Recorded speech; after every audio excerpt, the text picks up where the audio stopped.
right, welcome in. We are doing another Mental Health Monday here on 5 Minutes with Sean, maybe 10. Today is one of those maybe 10 and beyond. We got another great sit down. This is someone that I've been watching for quite a while online. We've never actually met in person. This is our first official meeting as face-to-face individuals. But this is Brian Wall. Brian, how are you today, man? Doing well, and yourself, brother? I am wonderful. Thank you so much. So keeping with our theme of mental health, Brian, I know that's your background. You give folks a quick 30-second overview of what Brian does. And Brian just moved across the country, so we are going to be very diligent with his time. So Brian, take it away. What do you do now?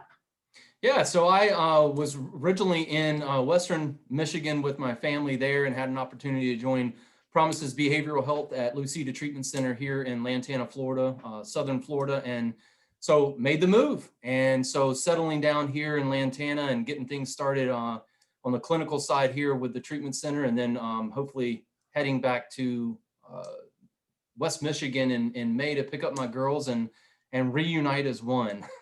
Come back down to Florida together. Wow, what a change of weather. What a wonderful time. So in your new position, your role exactly is working with folks directly, or do you have a team? Just if you could, I know there's a lot in the health world. We can't talk about, privacy, et cetera, but what you can tell us about what you do. What's a little more on that?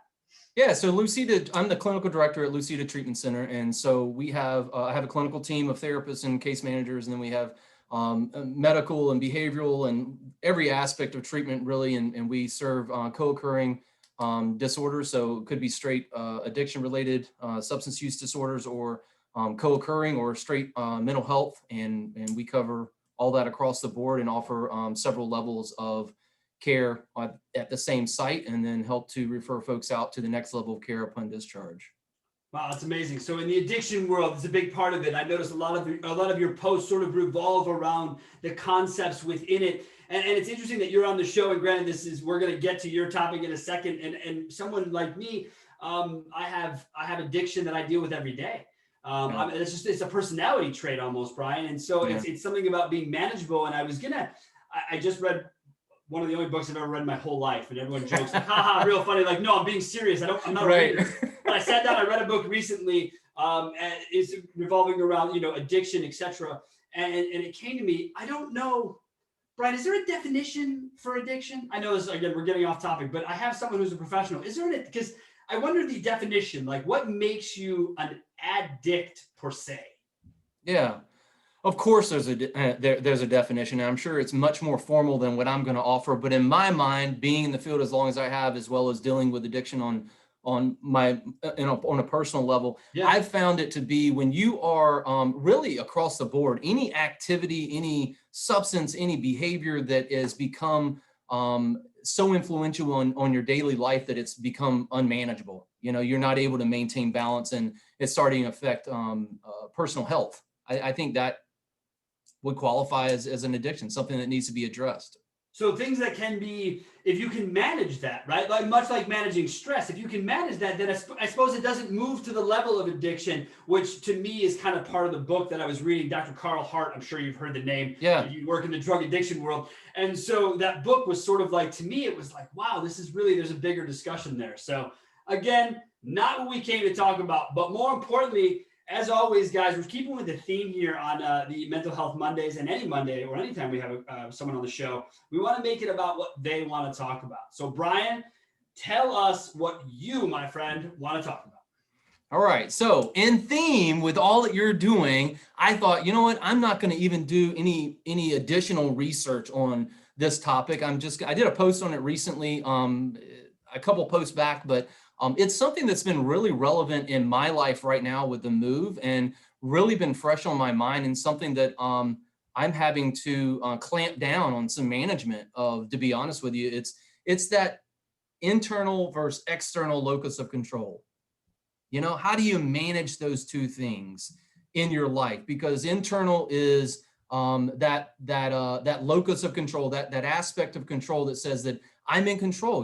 Things happen because of my attributes, my gifts, my efforts. And external is more of, you know what, I'm going to get up and walk out the door today and hope to goodness the world doesn't come after me, because anything and everything that happens throughout the day affects me, and there's nothing I can do about it. That's more the external side of things. And obviously, both have their bonuses, I guess, and both have their drawbacks. I think that overall, those that choose to have an internal locus of control typically can manage life a little better than others, and tend to have lower stress levels, lower anxiety, that sort of thing. And so I've noticed, man, that just coming down to South Florida and all that is our move right now. Yeah. There's aspects of setting up power and getting an apartment and getting a plane ticket back home and trying to manage all that is Lucida right now to get the team where they need to be and make sure our residents are getting the care that they deserve. Everything that is Brian right now, there's so many times throughout the day that I could take that external locus of control route and just, pull whatever hair I have left out of my head, right? Yeah.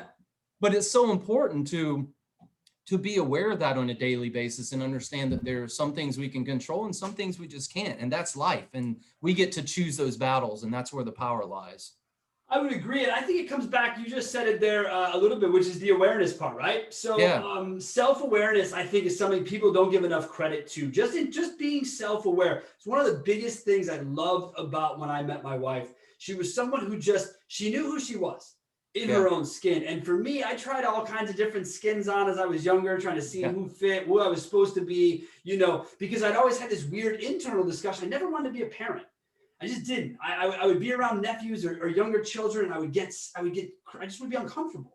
And so, but I played the part right throughout high school. You could never, the beginning of college, era, you could never tell people like, yeah, I want to just marry a wife and go have our lives together. And people would like, well, yeah, and then have kids. It was like, no, I didn't want to do that, And so I think self-awareness is a big part of that, Brian. And honestly, let me ask you something. Yeah. Don't you believe at some level that we cross in and out of the internal and the external in a given day if we have that self-awareness? Isn't that kind of the crux of the control piece here? That's how I feel, at least. Yeah, I think you're onto something, man. I don't care what route you choose. I think that there's one thing we absolutely cannot get around in life, and that is being human. We're just human, and life happens, and we do the best we can to try on new skins. I love the way you put that, because that's really a lot of what development and growing and maturing and understanding the world that is around you. I mean, all that's a part of trying on new skins and trying on new approaches and finding what works with you, finding that sweet spot for yourself. And throughout all that, it doesn't matter. Tomorrow morning, the world's going to continue to throw curveballs at us, whatever that looks like. And we get to choose what to do with those. But ultimately, we're human, and they're going to come. And I love the fact that we have control of that choice. I love that. Ultimately, it's your choice. About it. Yeah, man, it's great.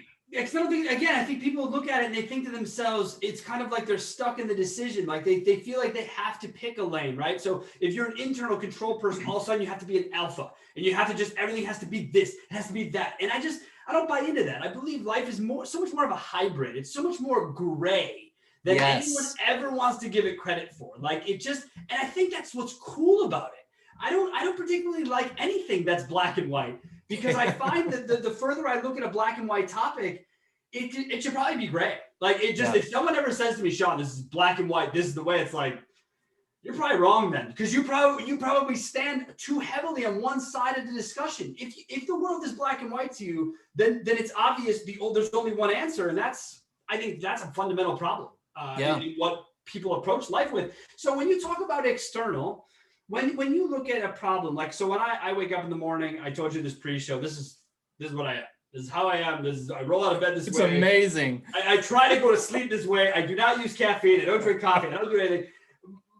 Again, the downers joke's always there for people. It's good that anyone who knows me knows why. But the point is I want to, some days though, when I do start working and I think to myself, what's going to happen today? Do you know? Because and it happened only, it's terrible enough, when I became a homeowner, because my wife and I had rented for the longest time. It was just easier. We moved, we did this. And then we bought a house 4 years ago. And every day I woke up, I was like, what's going to break? What's going to happen today? And 2 days ago, a bad storm came through, ripped my deck off, and it's like splattered across my backyard. Oh my God. And so external. Oh, shit. I can't. Now what? Now I got to go get a new deck. Then I was like, well, what if I want to upgrade? Blah, blah, blah, blah, blah. Right? That's external. I immediately got angry. My wife looked at me. She's like, what were you going to do? Like it was a 70-mile-an-hour wind gust came through tornado. What were you going to stop it? And it's like, fuck, man, she's always right with that. It's the immediate grounding. So I think self-awareness and partnership though, Brian, you've got to find, so here, let's take it to you. Yeah. You're moving, you're dealing with all this. Your partner in crime isn't at home when you get home. I know we got the FaceTimes and we got the Zooms, we got whatever. Is that what's that like? Because do you see that as an external and an internal? Because there's nothing you can do about it yet, but you do have to manage it. How are you approaching that? Good question. So this whole move, one thing that I have, so the external part is that I wake up and my wife and my girls are not there. My heart hurts because of that. Sure. I want my girls with me, right? My girls, meaning all three.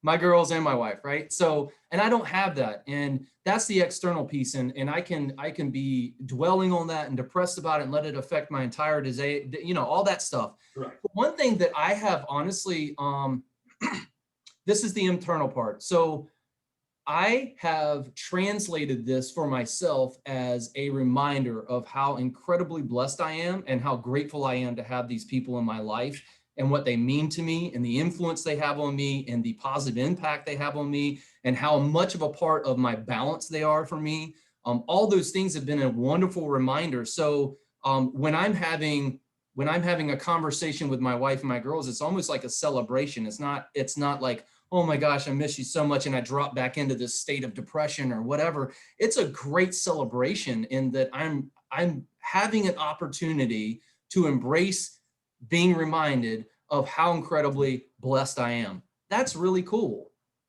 Absolutely. I love that. The heart grow fonder, right? That's what it they does. say. And it sounds like you're having a deeper connection because of it. So now when you're on these calls or they're in front of you, you potentially are putting in even more focus than maybe you would if they were sitting next to you, or maybe you would if you guys have been on the second year of your new apartment in Florida and things. They might not look the same way conversationally once everyone's together. So I think that's tremendous, dude. And I think when you look at, again, you said it right off the bat, external. You could wake up and say, this sucks. But you can't, Brian, because you got a job to do. Yeah. You got to be able to set this up for your family to join you. So you can't, absolutely. It's like I was just talking with my business partner. We're all big hikers and we've all been kind of going out further and doing longer hikes. And once you commit to a long hike, the only ending is back to the car. That's it. There's not like have someone come get me. Like, no, dude, we're your phone doesn't even work. Even if you want someone to come get you. So we're here, right? So the end game for me is, as I always say it to my wife, she'll say, Sean, this is so rough. We've dealt with so much loss.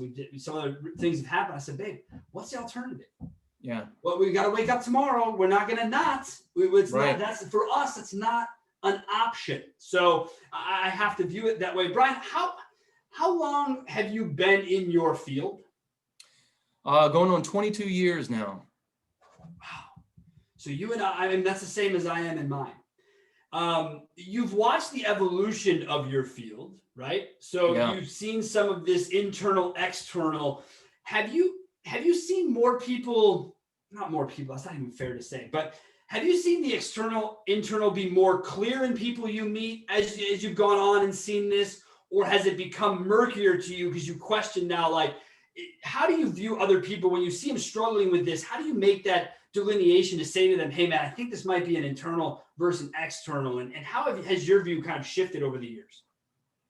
Yeah, so I think that one thing that's really been great about the pandemic is that it's brought more awareness to addiction and mental health. And so that's been a blessing for my field. It's been a blessing for me as a therapist and as a clinical director and all that I do, because the world is more aware of the effects that are happening individually and in family systems because of what's happening that we can't control, right? So that's that internal, external thing. The pandemic's happening and you can be all kinds of enmeshed in the pandemic and what are we going to do? Or you can live with an internal locus of control as your base, right? So when I'm dealing with a client, I don't really refer to it initially as an internal versus external locus of control. Typically, I'll walk them through what they can control and what they can't. And then once they have a better idea of what that looks like and how they're responding in individual situations. Then I kind of educate them on the concept. One thing, for instance, you said about your deck, that happened. My first thought when you said that was, dude, you get to upgrade. Like that was my first, what a blessing. And your neighbor's not coming over saying, hey, Sean, your deck's out, dude. When are you getting that fixed? Because it makes our neighborhood look horrible. No, right? but I am. No, I know you are. And I look outside and I'm like, oh my God, I'm gonna embarrass me. I can't even go. Like, and the worst part about it is my neighbor has a 2-story kids thing. It's gone. It's in pieces in his yard. And so I'm thinking to myself, I don't even look his back because he's got 3 children who are now probably devastated that it's gone. And I mean, they just must be screwed, right? And so I think then I started feeling the internal going, neighbors got it worse, Sean. Neighbors got it worse all the way through, all the way around, because I've been asking my wife for years to upgrade the deck. Yeah. Okay. There's a blessing in it. She's not wrong. It didn't need to be upgraded, but now it does. Yeah. Now it does. Yeah. And now we're uncovering all these code issues by the people who built it because we didn't build it. We bought this house. So they're like, can't really fix it. Got to replace it. I'm like, well, okay, Yeah. And, sometimes that kind of thing pops up. Like you'll have a deck get thrown out and you get all upset about it. Yeah. But, bottom line is no one's forcing you to get that deck fixed tomorrow. No one's saying what you have to put in place of it. No one's saying how much money you get to make all those decisions yourself. And then oftentimes you come across things like code. So it's like, wow, this is really faulty. And you start thinking, man, I'm kind of glad this deck got wiped out, because if that had not happened and someone had been on my deck and it had fallen and someone got hurt. Yeah. I mean, there's a blessing in it. It's all perspective. Yeah. It really and when it boils down to it, it's just money. We don't always have tons of money, but in a lifetime, we all go through a pretty good amount of money, right? It'll come when the time's right. Yeah. If you look at it that way, and again, money is a discussion most cannot have, that most need to be having. I've been fortunate my whole life. I've been an entrepreneur. I come from a middle-class family. I've worked my ass off. I've been in 100% commission jobs pretty much my whole life. The upside to 100% commission is there's no end to how much you can make if you put in the time and effort. And when I was younger, I put in a shit ton of time and a shit ton of effort, and it got rewarded for it. So that's wonderful for that. But I also sacrificed the entire half of my life that was living. Okay. Yeah. It just didn't make any sense. Right. So, but I would say to myself, the external would be, I want to live in the gated neighborhood.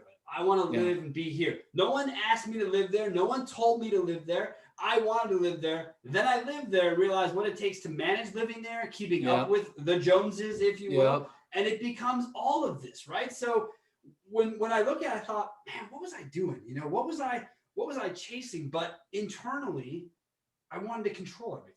I wanted to control how things looked, where things went, what people's perspectives were. And it's different now, because now I don't care. Yeah. I used to really give a shit about what everyone's opinion was about how I did things or what I said or where I went, Brian. And now the external for me, I've kind of changed it, where externally I'm just not interested. Yeah. And I think that's an evolution. Do you find that as people get older that those shift a little bit more, or do you think people kind of tend to stay with where, if they're 50-50, fine, but if someone's really heavy on external, they tend to stay that way? Because I feel like I've shifted away from it. My wife would probably disagree, but I think I've shifted away from it. Is that common, do you think?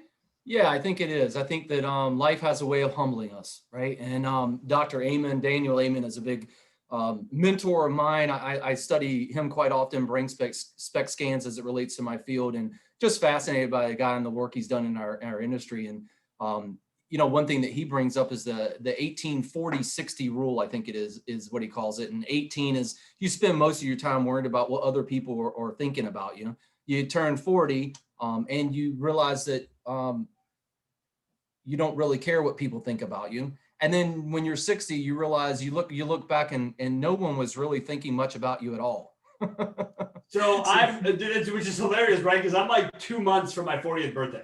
Right. And so my therapist, Jessica, she warned me about all this like almost a year ago. She's like, look, dude, it's not like the midlife crisis is not a joke. Like, don't go do anything stupid, but you're going to start feeling and thinking. And I've done it. I was just having a discussion with my wife yesterday. I'm like, man, my dad's the oldest guy in the family. And she's like, what are we doing right now? I'm like, I don't know. It just came to me. And so I'm putting it out there and I'm freaked out about it. And so, but externally, I can't control that. Right.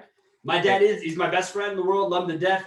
It's the worst day of my life that hasn't happened to me yet. I get that. And I'm fortunate every day I get to hang out with him. I saw him yesterday, which is cool. But Brian, the external is I can't control that. Yeah. I can't, there's nothing, but all I can do internally is make the best of it. Right. Yeah. And like you say, have more of an appreciation for the moment. That's what the pandemic has brought to me. I know this is not a favorable position, but 2020 was awesome for me in regards to self-growth, in regards to finding out who I was, what I really wanted in my life. Yes, it's tragic. Yes, tragedy happens every day. Right. I hate to say that, but even before the pandemic, we were having tragic shit throughout this country. Absolutely. So this is just different tragedy to me. But from a personal perspective, man, I was able to dig in. You know, because if you wanted to tear it down to the studs during the pandemic, from your business to your life, you could have done it. And if you did it, the rebuild should be glorious if you were paying attention to everything that surrounded you. Yeah, totally agree. I had the same experience myself. 2020 was a great year for my family, great opportunity, great position to really focus on us. We were forced back in the house like everybody else. And so we chose to embrace that and to feed back into what we wanted our tribe to be. And it ended up paying off really big. I was able to get into LinkedIn and really dig in deep to developing as a professional and someone that really wants to bring awareness to things related to my field, mental health, awareness, general wellness. And so it all ended up being a real big blessing. Well, we're glad you did. We're glad you did, because I appreciate a lot of what you put out in the world. I think the fact that you approach things from your position, right? Because as I told you, I'm an addict. So I deal with the idea of addiction. I went through it. My father's an alcoholic, all these things. My dad doesn't drink anymore. He doesn't do anything. Right. And he and I had a discussion one time when I was younger where it was like, Dad, I can go out, have 2 drinks, 3 drinks, and then it's cool. I'll go to bed. He's like, that's the dumbest thing I've ever heard. And I said, I don't understand. He goes, if you're going to go out and have 1, have 20. Go out and do it. And I was like, what, dude? Holy cow. Is that how you roll? He's like, that's why I don't drink anymore, dude, because that's how I roll. And I thought, I don't want to roll that way. So I gave up drinking cold turkey for, 6 months, whatever it was. And it was fine. I introduced myself back into it because I missed a good drink. Brian, is that fair to say? I mean, the word addiction, dude, the fact that this is what you deal with really fascinates the hell out of me. Because I know that I am, but I manage it. So is that something, is there some sort of skill set that I'm doing or something that I'm not noticing internally, to bring our discussion around to this, that sets that up? How do you find that people that kind of walk that line, how does it get walked? I guess I'm asking for help to understand where I'm having success so I don't go backwards. Maybe. I don't know. Yeah, I think that there's good research and scientific proof that we're all wired differently, and some folks struggle with different things, and that's one thing I don't ever want to push on someone else. I have a difficult time with what you don't have a difficult time with, right? So I don't want Sean to feel bad about having a couple drinks. That's Sean's thing, and he's managing it, and it's not affecting his daily functioning and his responsibility as a leader of his family and business and all that kind of thing. So that's your gig, me. Right. It completely deteriorates me from inside out. So I have to be, I can't do that. I've chosen to stay away from that. Right. So, and I think it has everything to do with wiring. We're all wired differently. I mean, why, my wife was 37 when she passed away with cancer and perfectly healthy. How come she got cancer? I was doing drugs and drinking. How come I didn't die? How come I'm still here? It doesn't make any sense. Right. So, generally speaking, they say that, through the research that Dr. Daniel Amen has done, that I track with brain spec scans and all the advancements that he's sharing with the field.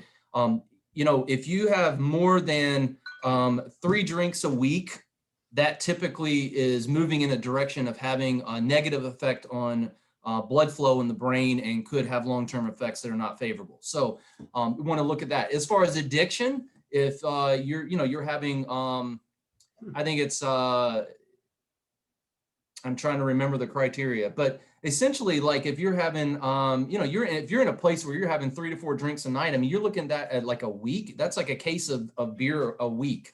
That's quite a bit, right? Yeah. So that's going to have an effect on brain blood flow and functioning and development and other organs. I mean, your body is trying to process all of this and not giving it any release, any relief throughout the week, and you're constantly putting that into your body. I mean, you got to give it some time to rebound, I guess you could say. So, I think that's something that everyone manages differently. But when you get to a point, bottom line, if you're doing this or that or whatever it is in your life that's become unmanageable and it's having negative effects, and you're going the wrong direction, you're heading backwards rather than forwards, I think that's a time when you need to step aside and step back and take a look at what's going on. I think that's a big part of it is the step back. And I think that brings us kind of full circle to the self-awareness concept, right? This idea that if you can see yourself from the inside out, the best that you can, the best that's possible, so that you know what you're putting out there and you know how you're approaching things. And for me, it only comes because of a partnership that I have with my wife. And we, with what you just shared about your wife and what you were dealing with, dude, you are standing in front of me, and as someone who couldn't believe that I would ever be able to do such a thing, I'm fortunate and grateful every day that I have my wife, and I know that stories like yours exist, and I'm grateful that didn't do more to you, that didn't put you forward, right? That allowed you to stay stuck somewhere, and I think that someone when you tell your story, people should listen, because shit don't get much worse than that. Yeah. All right. Then losing a spouse before you're 40 ain't the way the game. I get children lost. Yes. Don't have kids. So for me, that spousal loss would be something incredible, Brian. When you look at that, but as you put this, that's an external, right? I mean, I'm just trying to give context. You couldn't control that. And I think that was your point, right? Was that you were doing all of this internally to ruin yourself. And then over here, someone's doing none of that, and you can't control one thing that's about to happen. Yeah. And that's really, I didn't have, when she passed away, I didn't really have those other supports in place to manage something of such mass loss in my life. And just so magnitude. Yeah. I mean, and you did it on your own then? Is that what you're saying? It's like, I didn't have any of that. It's like draining the ocean. It can't be done, right? And so I reverted back to what I knew best. In the moment, what's going to get me feeling more in control and feeling less overwhelmed and less defeated?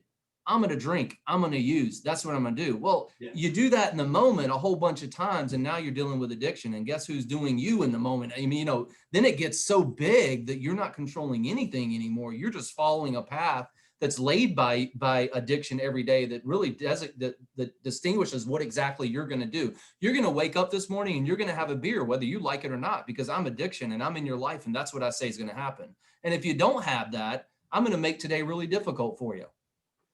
Yeah, see, and that's what it comes down to, is understanding how you're going to have to set that separation, right? Sooner or later, you have to draw a line in the sand for yourself.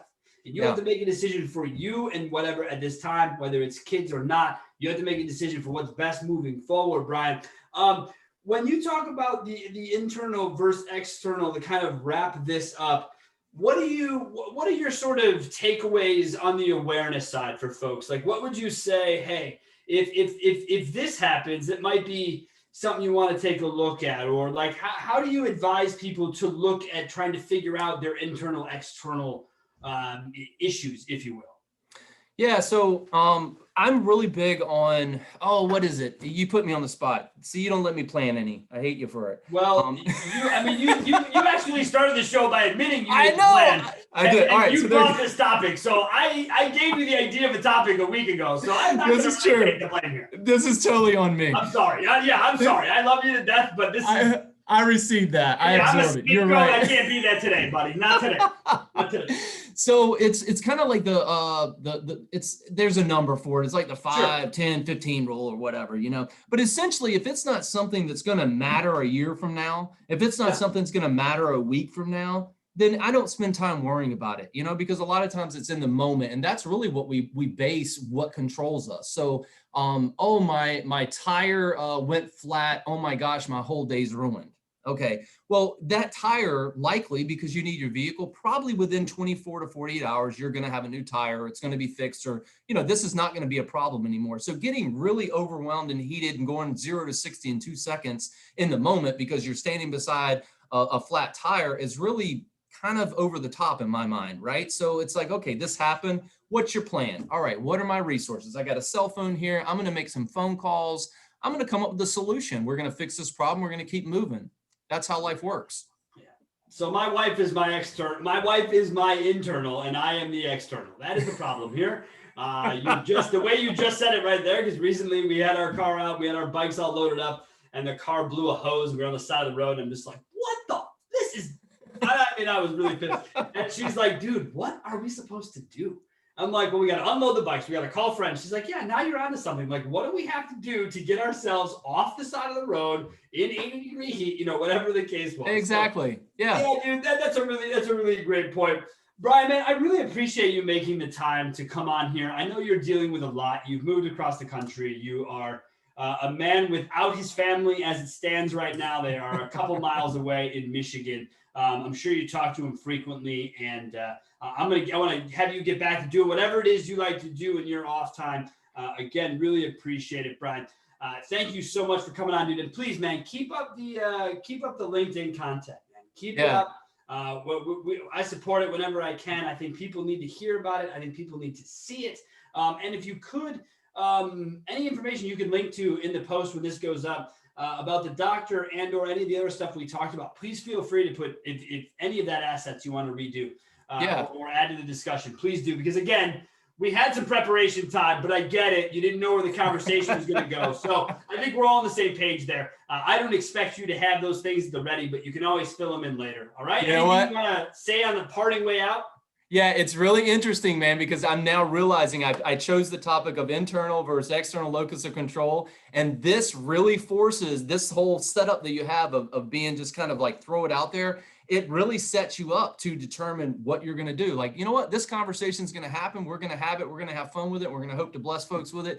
And that's all there is to it. I don't need to lose sleep over that. It's just you and me hanging out. You don't, and don't lose sleep over this. There's no edit buttons here. So this whole thing goes up the way it's gone. It's never been edited. It never will be edited. I love it. But I give you one way out. If after you fall asleep tonight, you wake up tomorrow, you're like, whoa, I actually don't want any of this live. You call me, it won't go live. But otherwise, it's going live on Monday morning. People are going to come see you. Everybody, thank you for joining us. Brian, thank you for joining me. And tune in next Monday. I don't know what we'll be doing, but I'm sure we'll be having tons of fun. Thanks a lot and have a great week.